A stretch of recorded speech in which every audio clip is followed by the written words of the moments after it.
Hey everyone, as you all know, I have the iPhone 4, and in my opinion, it is the best phone on the market. However, it does have a fair number of problems with it.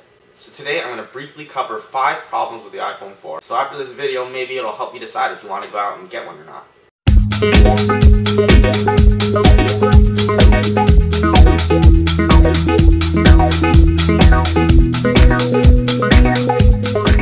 So lately there's been a huge fuss with the reception problem that the iPhone 4 has been getting. Now, I have been able to replicate this problem where the phone loses reception if you hold it a certain way, so I'm just going to quickly demonstrate that for you guys. Now, as you guys see, I have my iPhone here in front of me, and as you can see, this steel band acts as the antenna, meaning the antenna of the phone is on the outside. Now, here is one of the gaps that act as the cellular data. Now, this is where you'll get all your 3G coming in. Now, if you bridge this gap right here, then you'll lose your cell phone service. You'll lose bars. Now, as you guys see, I have full bars of 3G right there.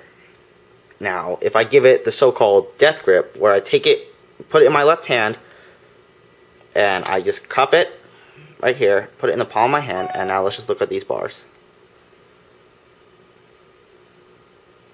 Drop 1, drop 2,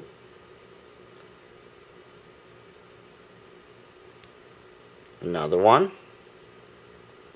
and I have lost more before. I have made it go to searching and absolutely no service, and see, now I have 1 bar. But even if I have 1 bar, I seem to be able to make calls just fine. I haven't dropped any. Alright, so as you can see, this is a real problem. Now, I've had the iPhone for a little while now, and I've never dropped a single call. In fact, call quality and reception normally is even better than the 3GS. But I am right-handed, and when I'm talking on the phone, I don't hold it that way, so that's just something to keep in mind. Now, the next problem is a problem with the screen. Now, a lot of people have reported yellow spots on their screen, and this screen discoloration is really horrible because the iPhone 4 screen is supposed to be the amazing screen, the retina display, and all that stuff like that. Now, supposedly, these yellow spots across the screen are caused by the bonding agent that is used to bond the screen to the glass piece on the phone itself. Now, Apple was in such a rush to get out the next shipment of iPhones that they say the bonding agent didn't have enough time to actually dry. So those are the yellow spots that we're seeing on our screen. Now, they say if you wait a little while, then these spots will go away as soon as the bonding agent is done drying. I myself have never had any problems with any yellow discoloration on my screen, but that's just something to keep in mind if you want to go out and buy a new iPhone. Moving on to the next problem would be a problem that a lot of people have been having with the proximity sensor of the iPhone itself. Now, the proximity sensor of the iPhone is located up here around there, and what this is when you're in the middle of a phone call and this proximity sensor is covered by like your finger, or like, you know, if it's covered, then the phone screen will dim. Now, this will, 1, save battery life, and 2, make it so if your phone is pressed up to your face, you're not pressing the end call or putting it on speaker or anything like that. Well, people have been having problems that when they hold it up to their face, the screen's not going off. And since the screen is staying on, there'll be people ending their calls and putting it on speaker without them even wanting to.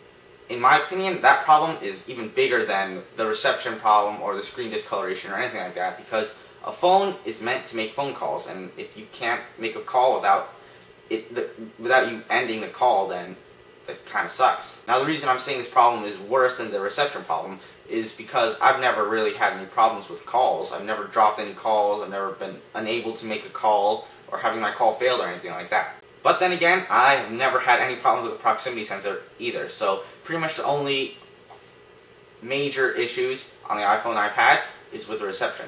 So the fourth problem I have with the iPhone 4 is really not with the iPhone itself, but it's with the carriers that the phone is on.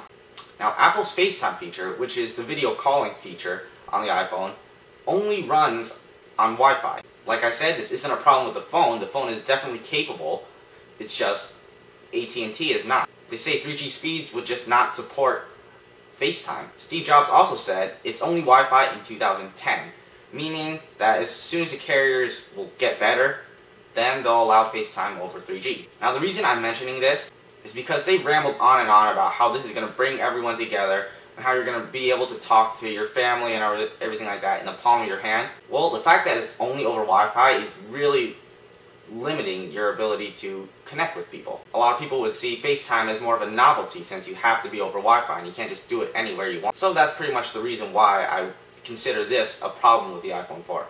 Now the fifth and final problem I have with the iPhone 4 is again really not because of the iPhone 4's hardware. Now everyone knows that the iPhone 4 has an HD camera. It has a 5 megapixel camera that's capable of recording 720p video at 30 frames per second.